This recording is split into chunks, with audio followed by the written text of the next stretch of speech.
नमस्कार दोस्तों, मैं मनीष कुमार भोज आप सभी लोगों का अपने YouTube channel Uttarakhand online classes में हार्दिक स्वागत करता हूँ। दोस्तों, मैं आज जो श्रृंखला आपके सम्मुख से लेके हुए आया हूँ वो उत्तराखंड में प्रतियोगिता परीक्षाओं की जितने भी छात्र छात्राएं तैयारी कर रहे हैं उनके लिए बहुत ज़्यादा महत्वपूर्ण प्रश्नावली है, क्योंकि उत्तराखंड का समग्र ज्ञान हम इसके अंतर्गत लाए हैं।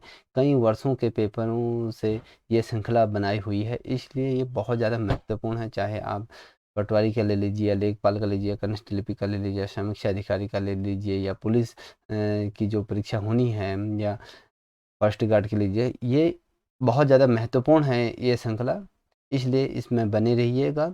यदि आप लोगों को ये वीडियो पसंद आए तो प्लीज़ इसे लाइक, शेयर और कमेंट अवश्य करेगा, और कमेंट सेक्शन में जाके अपना सुझाव अवश्य दें इस वीडियो से संबंधित। आइए शुरुआत करते हैं ज़्यादा समय व्यर्थ न करते हुए आज की श्रृंखला। पहला प्रश्न आपके सम्मुख से है, गोरी तथा काली नदियों आपस में कहाँ पर मिलती हैं? दोस्तों, जो गोरी और काली नदी है वो उनका संगम के बारे में पूछ रहा है। ये दोनों आपस में कहाँ पर मिलती है ये बताना है। ये जितने भी प्रश्न हैं ये उत्तराखंड से संबंधित है। ये दो जो नदियां हैं ये किस स्थान पर मिलती है, कौन से? दोस्तों, जो ये एक दूसरे के साथ जहाँ पर मिलती हैं गोरी और काली नदियाँ, ये आपके जौलजीबी के मध्य ये मिलती हैं। ये जौलजीबी पिथौरागढ़ जनपद के अंतर्गत आता है। कभी क्वेश्चन आ जाता है गोरी और काली नदी किस जनपद के अंतर्गत है, तो ये पिथौरागढ़ जनपद के अंतर्गत है। ठीक है, अब इसमें जो प्रश्न पूछा गया है, गोरी तथा काली नदियों आपस में कहाँ पर मिलती हैं? ये जौलजीबी के मध्य पर ये मिलती हैं। अब सेकंड नंबर का जो प्रश्न है दोस्तों, जनपद चमोली के घाट स्थान पर नंदाकिनी नदी में किस नदी का संगम होता है? चमोली जनपद के जो घाट हैं, ये घाट स्थान पर जो नंदाकिनी नदी है वो किस नदी की संगम है, वहाँ पर कौन सा नदी का संगम स्थित है ये बताना है आपको। दोस्तों, जो ये संगम है चुफियाल नदी का यहाँ पर संगम स्थान है। ठीक है, अब बढ़ते हैं तीसरे नंबर का प्रश्न, विष्णुप्रयाग में अलकनंदा से किस नदी का संगम होता है? बहुत ये जो नदी तंत्र है दोस्तों, ये परीक्षाओं के दृष्टिकोण से ज़्यादा ही महत्वपूर्ण है, इसलिए इस पे बने और अपने नोट से बनाते हुए चलिए आगे को। विष्णुप्रयाग में अलकनंदा से किस नदी का संगम होता है? देखिए, विष्णुप्रयाग के अंतर्गत जो अलकनंदा है वहाँ पर किस नदियों का संगम होता है ये आपको बताना है। जो पश्चिमी जो धौली गंगा आती है उसका यहाँ पर क्या होता है, मिलन होता है। यहाँ पर कहीं इनका संगम होता है। फिर से दोहरा रहा हूँ, पश्चिमी धौली यहाँ पर क्या है, पश्चिमी धौली का यहाँ पर संगम होता है। अब सोनप्रयाग में मंदाकिनी नदी से मिलने वाली सोन गंगा कहाँ से निकलती है? दोस्तों, यदि मैं बात करूं, ये पीसीएस के अंतर्गत ये वाला क्वेश्चन पूछा गया है, और नायब तहसीलदार का जो परीक्षा हुई थी उसके अंतर्गत भी ये प्रश्न पूछा गया है। या मैं बात करूं G5 जो हुआ था 2009 में, उसके अंतर्गत भी ये क्वेश्चन पूछा गया था। यदि मैं बात करूं जो समीक्षा अधिकारी, समाज कल्याण अधिकारी और बीडीओ का जो परीक्षा हुई थी जिसमें रोक लग गई थी, जिसमें घपलेबाजी हो गई थी, उसमें भी क्वेश्चन पूछा गया है। ये क्वेश्चन बहुत ज़्यादा महत्वपूर्ण है, इसको नोट कर लीजिएगा। सोनप्रयाग में मंदाकिनी नदी से मिलने वाली सोन गंगा कहाँ से निकलती है ये आपको बताना है। दोस्तों, जो ये गंगा निकलती है बासुकी ताल से, ये सोन गंगा निकलती है। ठीक है, अब देखिए जो सोनप्रयाग, देखिए फिर से दोहरा रहा हूँ, सोनप्रयाग में मंदाकिनी नदी से मिलने वाली जो सोन गंगा है, जो सोन मंदाकिनी से जो मिलती है सोन गंगा, ये कहाँ से निकलती है ये वाली गंगा, सोन गंगा, ये बताना है आपको। दोस्तों, ये बासुकी जो ताल स्थित है वहाँ से ये प्रभावित होते आगे को ये सोनप्रयाग और मंदाकिनी से नदियों से होके मिलते हुए आगे को ये बढ़ती हुई जाती हैं। अब बात करते हैं, गोहना ताल किस नदी पर स्थित है या था? ठीक है, अब है नहीं है ये, ठीक है, क्योंकि ये भूस्खलन की वजह से ये अपना अस्तित्व खो चुका है। गोहना ताल किस नदी पर स्थित था? अब ये जो गोहना ताल है किस नदी के मध्य पर ये स्थित है ये बताना है आपको। दोस्तों, यदि मैं बात करूं आपसे, तो बिहरी गंगा नाम आपने सुना होगा, बिहरी गंगा के मध्य पर ये स्थित था। ठीक है, ये बिहरी गंगा के पास से ये नदी निकलती थी। ठीक है, अब बात करते हैं नंदाकोट त्रिशूली, नंदा घुंटी के हिम नद निम्न में से किस नदी को जल देते हैं? अब देखिए जो नंदा कोट है, जो त्रिशूली तथा नंदा घुंटी के जो हिम नद है, निम्न में से किस नदी को ये जल अपना प्रवाहित करके देते हैं? क्योंकि जब हिमालय पिघलती है तो ये जल के रूप में जो हमें प्राप्त होती है, ये किसको ये अपना जल देती है, ये आपको बताना है। देखो, ये बेहरी जो गंगा की मैं बात कर रहा था, ये इसको ये जल प्रदान करते हैं, देते हैं। ठीक है, अब बात करते हैं दयोड़ी ताल किस नदी का उद्गम स्थल है? दयोड़ी ताल, ददोड़ी ताल, फिर से ददोड़ी ताल किस नदी का उद्गम स्थल है? ये अब बताना है आपको, ये किसका उद्गम स्थल है। ये असी गंगा का ये क्या है, उद्गम स्थल है। दोस्तों, यदि आप लोगों को ये वीडियो पसंद आ रही हो तो प्लीज़ इसे लाइक शेयर कमेंट अवश्य करें, ये इग्नोर ना करें। प्लीज़ आप इसे कमेंट या फिर सब्सक्राइब तो अवश्य करें। अब अगला प्रश्न, 8वें प्रश्न है, भिलंगना नदी के तट पर स्थित पहला गांव कौन सा है? देखिए, ये जो श्रृंखला मैं आपके सम्मुख से लाया हूँ, ये बहुत ज़्यादा महत्वपूर्ण है।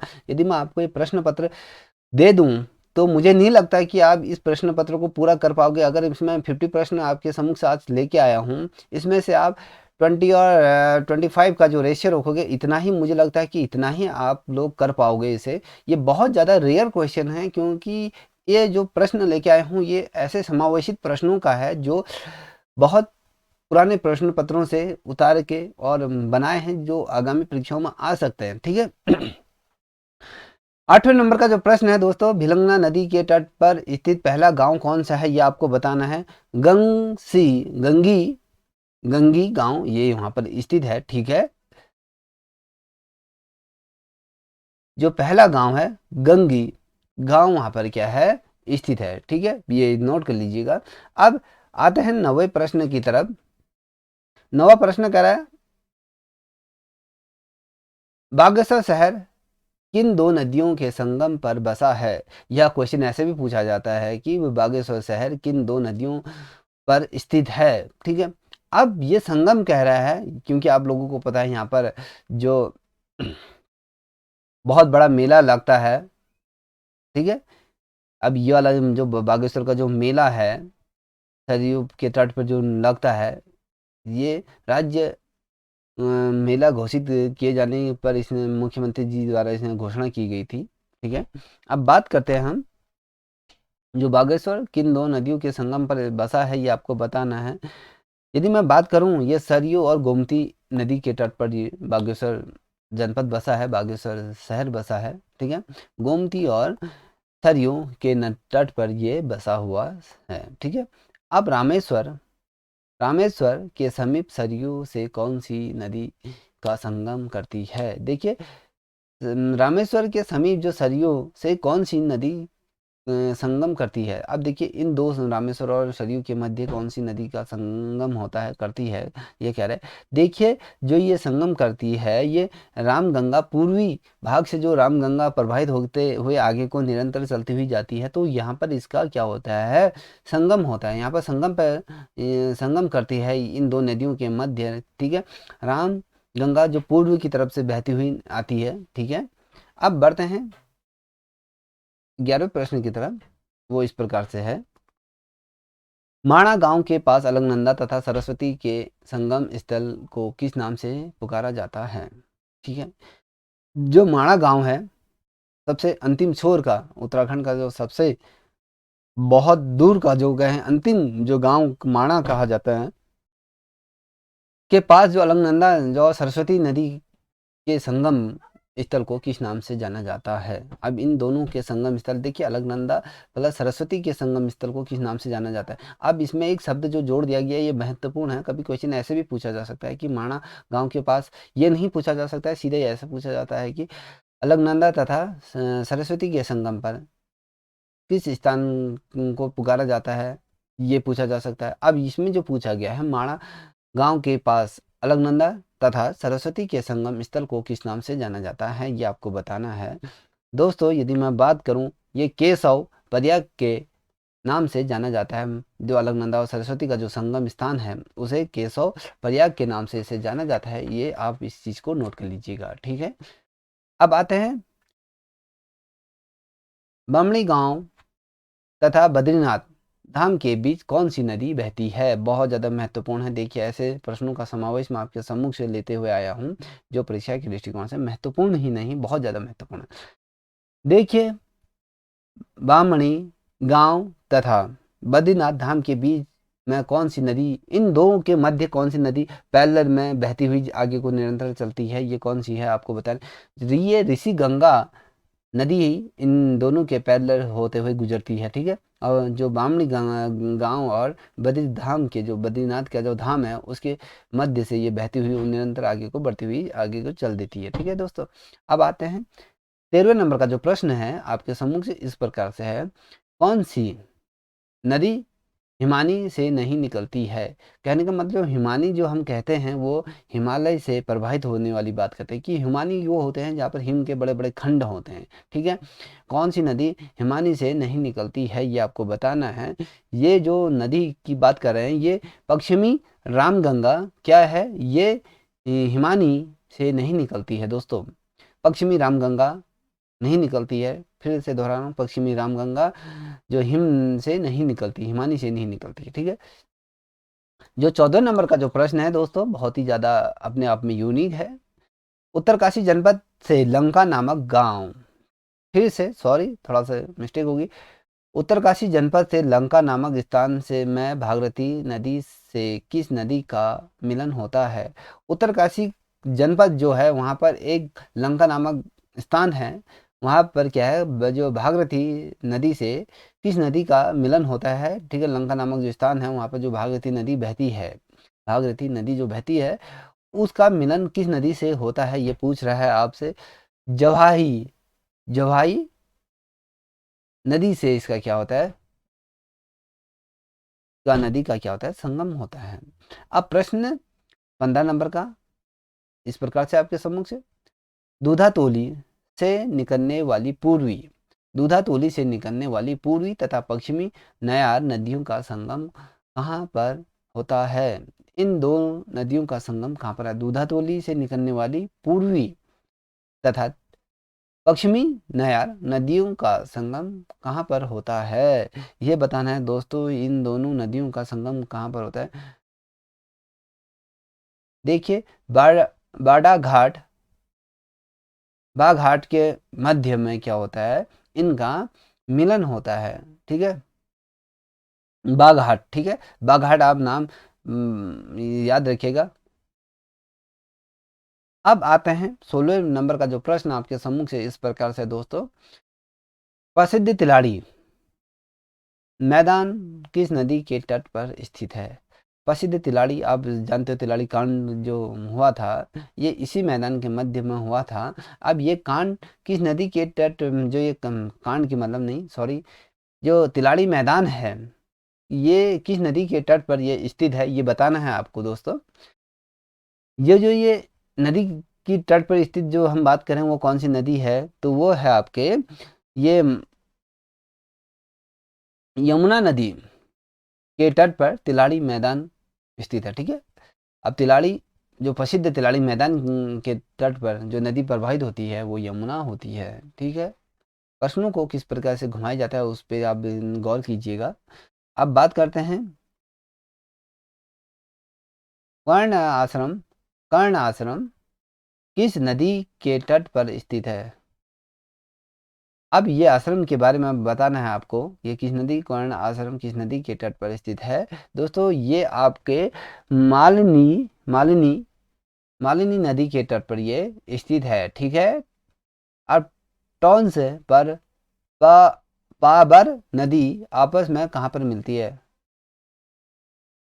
तौसा तथा पाबर नदी आपस में कहाँ पर मिलती है ये आपको बताना है। कुछ ऐसे प्रश्न होते हैं, ठीक है।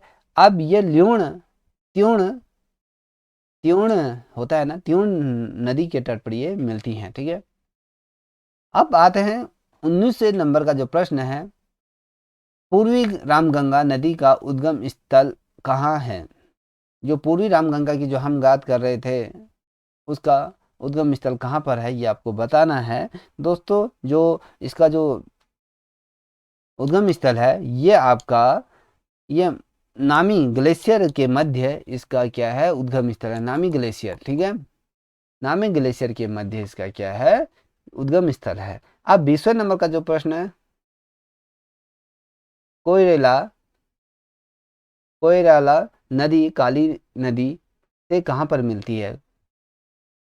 कोयराला नदी काली नदी से कहाँ पर मिलती है ये आपको बताना है। ये पंचेश्वर के मध्य पर ये आकर मिलती हैं। ठीक है, अब बढ़ते हैं 21वें नंबर का प्रश्न की तरफ बढ़ते हैं। दोस्तों ध्यान रखें, बहुत ज़्यादा महत्वपूर्ण है, मेरे साथ इनको अपनी कॉपी में उतारते हुए चलिएगा।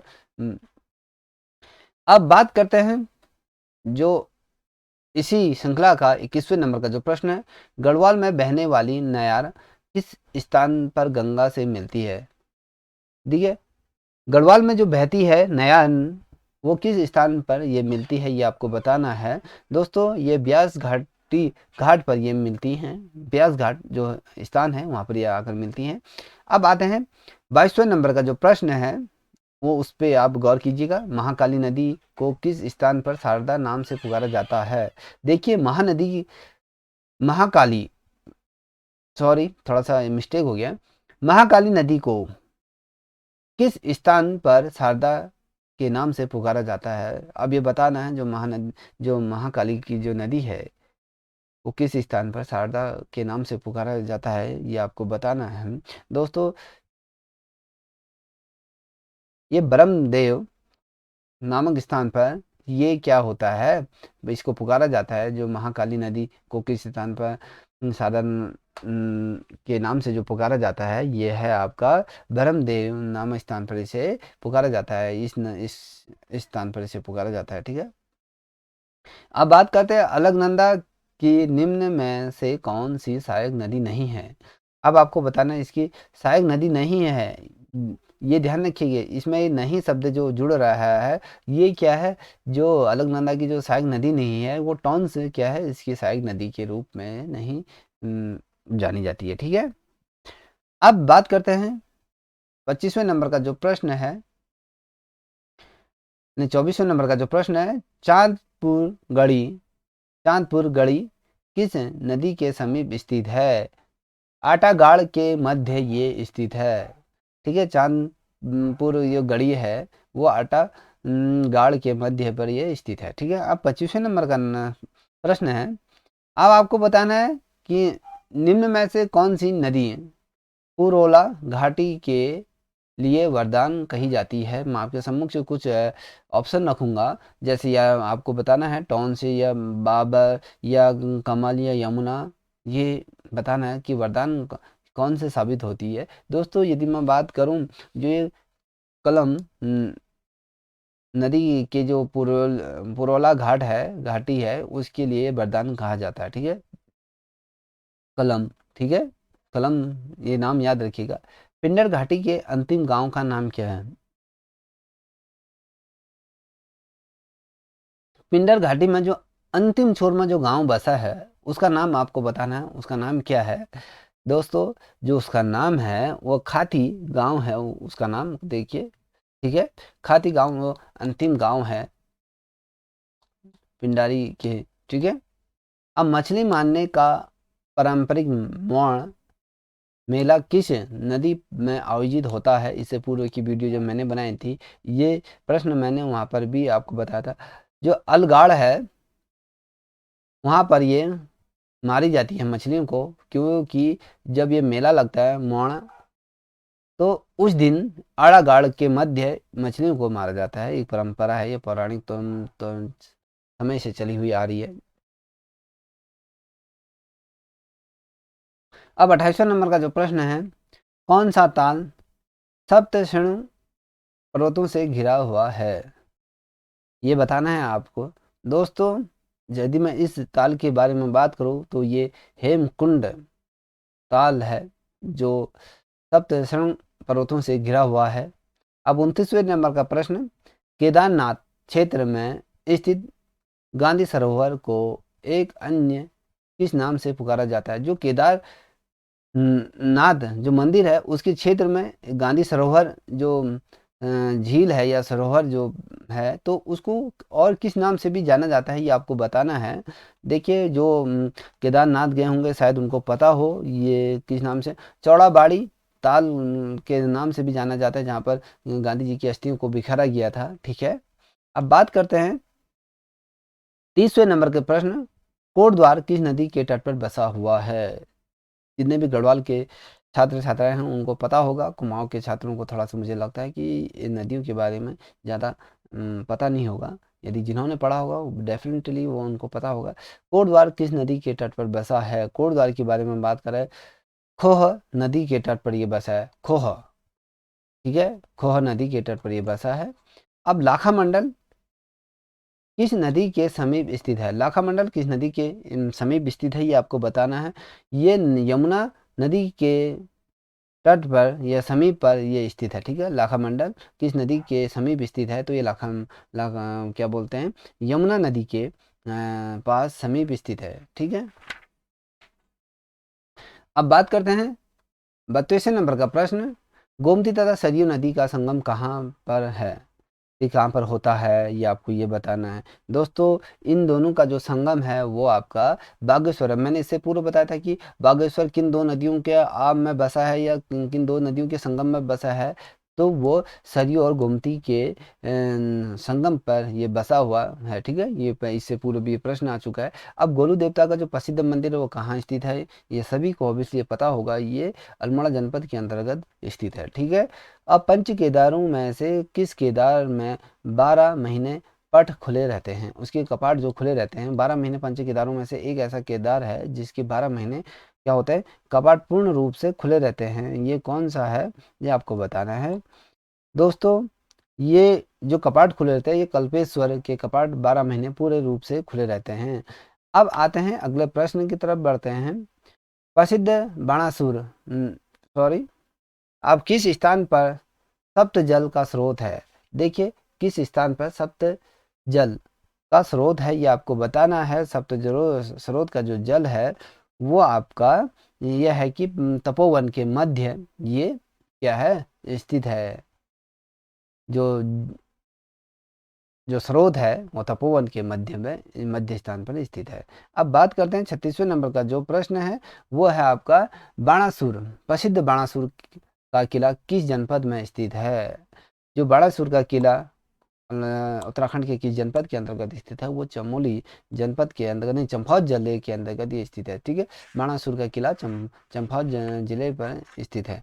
ठीक, अब बात करते हैं 37वें नंबर का प्रश्न, किस स्थान पर बहुत ज़्यादा महत्वपूर्ण प्रश्न है, देख लीजिएगा। किस स्थान पर श्री नंदा देवी राजेश्वरी का मंदिर स्थापित है? किस स्थान पर जो नंदा देवी जो राजेश्वरी का जो मंदिर है वो कहाँ पर स्थित है यह आपको बताना है। देखो कुरुड़ गुरुड़ के स्थान पर ये स्थित है। कुरुड़ नामक स्थान पर ये क्या है, स्थापित है ये मंदिर। अब बात करते हैं 38वें नंबर का जो प्रश्न है वो 12 वर्ष के अंतराल में आयोजित होने वाली श्री नंदा देवी राज यात्रा में कौन सा जानवर को ले जाया जाता है? जो 12 वर्ष में जो नंदा देवी जो राज यात्रा होती है उसके मध्य आपने देखा होगा कि एक जानवर ये आगे आगे चलता रहता है। अंततः वो जो जो ये यात्रा होती है उसके लास्ट पड़ाव तक ये पहुंचता है। उसके बाद ये आगे को कहते हैं कि ये स्वर्ग की तरफ बढ़ जाता है और वहाँ पर जाके इसे छोड़ दिया जाता है। 12 वर्ष में ये जानवर एक बार पैदा होता है, क्योंकि ये अद्भुत होता है। ये ऐसा जानवर हमें देखने को नहीं मिलता, जैसे हम बारहसिंगा ये जो भेड़ की तरह होता है, ये बकरी की तरह। ठीक है, अब ये जो जानवर को ले जाया जाता है मैं कौन सा जानवर ले जाया जाता है ये आपको बताना है। ये मेढ़ा नामक जानवर है, मेंढा नामक ये जानवर, जैसे कि आपने बकरी देखी होगी, बकरी अलग अलग प्रजाति की होते हैं, ये मेढ़ा नामक जानवर है, इसको आगे आगे ले जा जिसके बड़े बड़े सींग होते हैं। ठीक है, अब बात करते हैं अगले प्रश्न की तरफ बढ़ते हैं। हिमालयी कुंभ हिमालयी कुंभ के रूप में प्रतिस्थापित श्री नंदा देवी में कौन सा जानवर ले जाया जाता है, ये आपको मैंने बोला था आपको, ये कौन सा जानवर ले जाया जाता है। पुनः ये प्रश्न मुझे लगता है मेंढा जानवर को इसके अंतर्गत ले जाया जाता है, ठीक है।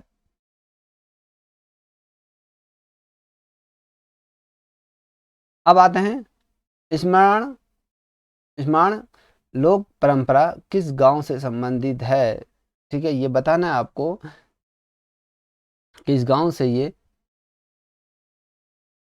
रमणा लोक परंपरा, ठीक है, रमणा है ये, इसे देख लीजिए, थोड़ा सा दिखाई नहीं दे रहा है। रमणा लोक परंपरा किस गांव से संबंधित है, ये आपको बताना है। यह सल्यूड़ डुंडा नामक गांव से इसका संबंध है, ठीक है। ये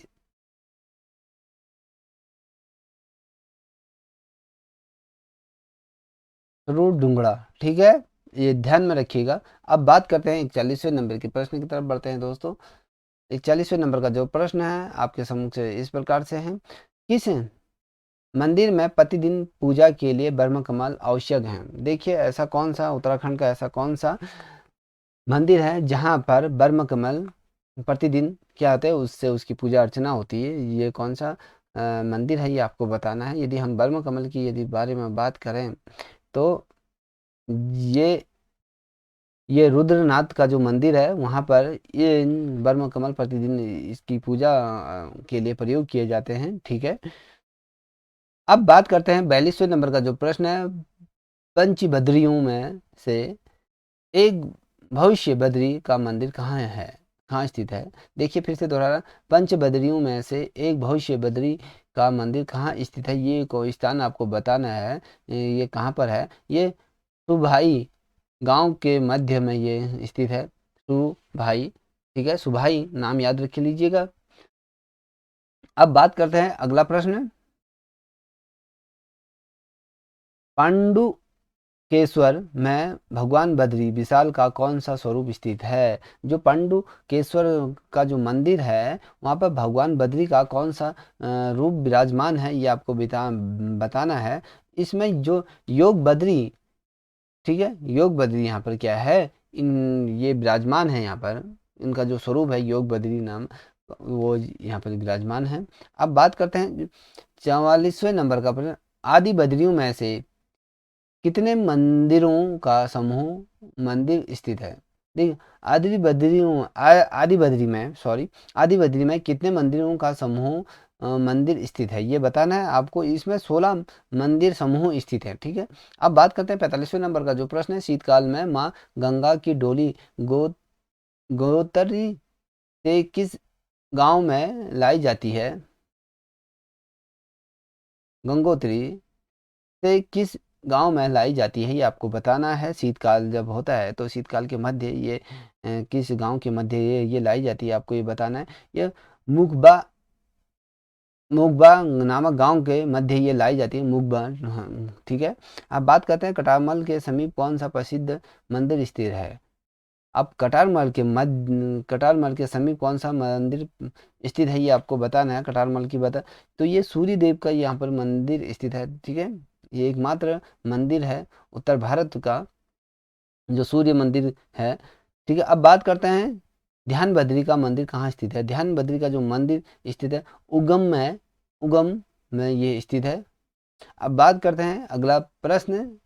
हरजत मखदूम अल उद्दीन अली अहमद शाह साबी का की प्रसिद्ध दरगाह उत्तराखंड के किस शहर में ये स्थित है, ये आपको बताना है। दोस्तों, ये हरिद्वार जनपद के अंतर्गत जो रुड़की स्थान है उस प्राण क्लियर के मध्य ये दरगाह स्थित है। क्या ये दरगाह की एक खासियत मैं आपको बता, कहते हैं कि इस दरगाह के ऊपर से परिंदा भी नहीं उड़ सकता है, क्योंकि इतनी शक्ति अगर परिंदा भी इसे पार नहीं कर पाती है, परिंदा इसे पार करने की कोशिश करता है तो जमीन पर गिर जाता है। ऐसी मान्यताएं हैं यहाँ पर, क्योंकि यहाँ पर विश्व भर के जितने भी मुस्लिम समुदाय के जो लोग हैं यहाँ पर आते हैं, मुस्लिम ही नहीं सभी हिंदू सिख अलग अलग धर्मों के लोग यहाँ पर इस पीर बाबा के मंदिर पे आते हैं।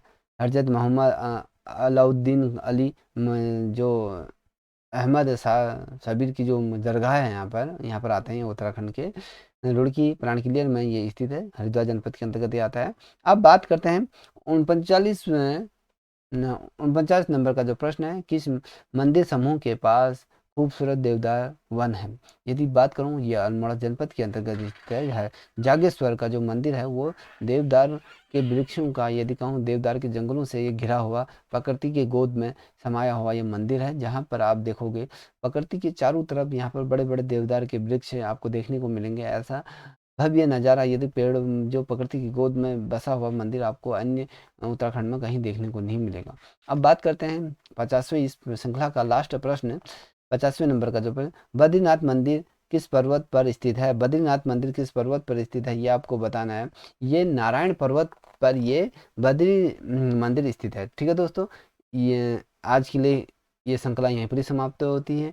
इससे आगे के प्रश्न मैं आपके समूह से अगली वीडियो में लाऊंगा। यदि आप लोगों को ये वीडियो पसंद आई हो तो इसे प्लीज़ लाइक शेयर कमेंट अवश्य करें। ठीक है, आज के लिए इतना ही। जय हिंद, जय भारत।